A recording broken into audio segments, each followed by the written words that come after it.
Hey everyone, welcome back. Today we're going to discuss some credit card tips that can help you on your road to financial independence. For those new to the channel, my name is Dan and this is Home to Works Investing, where we release new content every single week to help the bottom line, which is your pocket. If you haven't yet, please make sure to hit that like button and please make sure to subscribe. Now let's get right into it. Change the due date on your billing cycle is a very important tip. A lot of people aren't even aware of this tip. What you can do is you can actually reach out to your credit card companies and actually change the date of when your payment is due. Say your payment is on the 1st of every single month and you feel more comfortable making that payment on the 17th of the month. You could just pick up the phone, make one quick phone call and actually change that to the 17th of the month.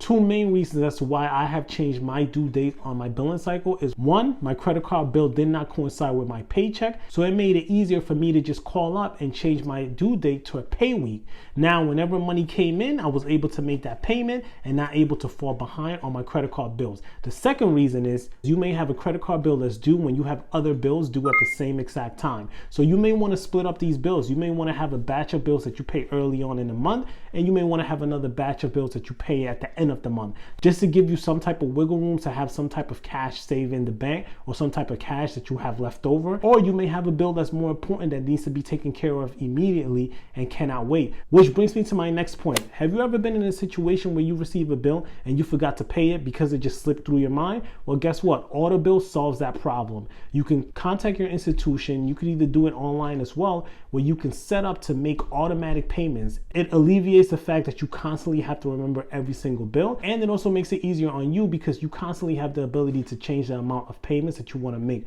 whether it's a higher amount or a lower amount. Now, my next tip is be careful of the balances that you run up on your credit cards.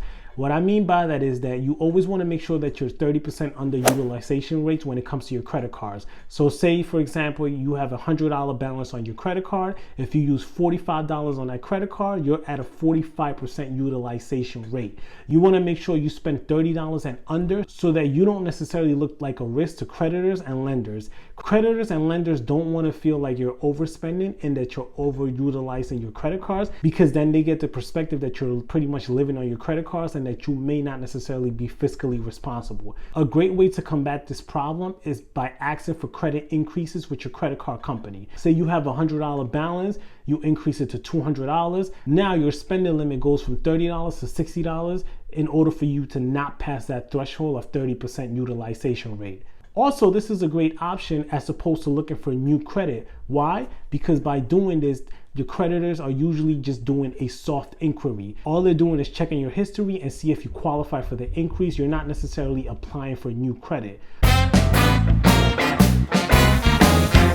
For those of you that don't know, an inquiry is when a creditor, a lender, or another institution searches through your financial track record, such as payment history, such as balances, such as other credit cards, such as credit limits, in order to see if they will approve you for what you're looking to get approval for. According to Experian, which is one of the top 3 credit bureaus, a soft inquiry, sometimes known as a soft credit check or soft credit pull, happens when you or someone you authorize, like a potential employer, checks your credit report. They can also happen when a company such as a credit card issuer or a mortgage lender checks your credit to pre-approve you for an offer. Soft inquiries don't impact your credit scores because they aren't attached to a specific application for credit. Now, in the example that I gave you guys previously, if you were to go out and try to look for a new credit card to get a higher balance, now they're actually going to pull a hard inquiry, and this can impact you negatively because this can affect your credit score. A hard inquiry or hard pull occurs when you apply for a new line of credit,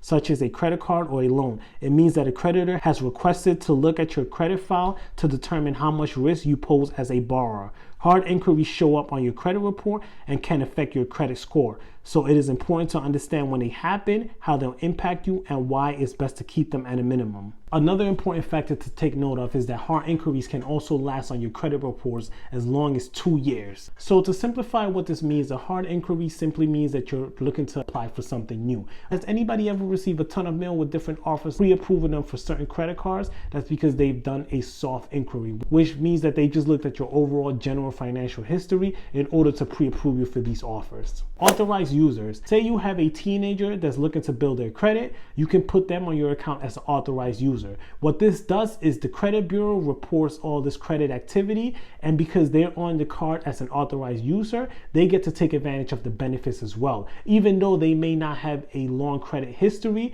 Because you're making your payments on time, now it actually shows and it actually reflects onto their credit.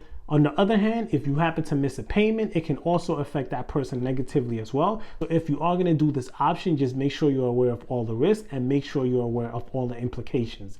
This is a great way to help someone in the same household and someone that you completely and fully trust. Finally, my last tip when dealing with credit cards is simply don't overspend. As simple as it sounds, you'd be surprised how many people actually don't take this tip into consideration and they just spend. Remember, when you have a credit card, this is borrowed money, so you want to make sure that you're able to pay back whatever it is that you actually borrow. According to an article on USA Today done in February of 2020, an average balance on a credit card by most Americans is $6,200 of revolving debt. In the same article, it explains how credit card and revolving debt has increased over 20% just in the last decade alone. So that means that people have drastically increased the amount of debt that they take upon. Remember, you don't want to be in a situation where you find yourself sinking. You want to be in a situation where you find yourself growing and getting better financially. As always, make sure you do your own research. I'm just a guy on YouTube giving you my experiences and my opinions, but these are just my tips on how I use my credit cards, and hopefully they can help someone else out there. Thank you guys.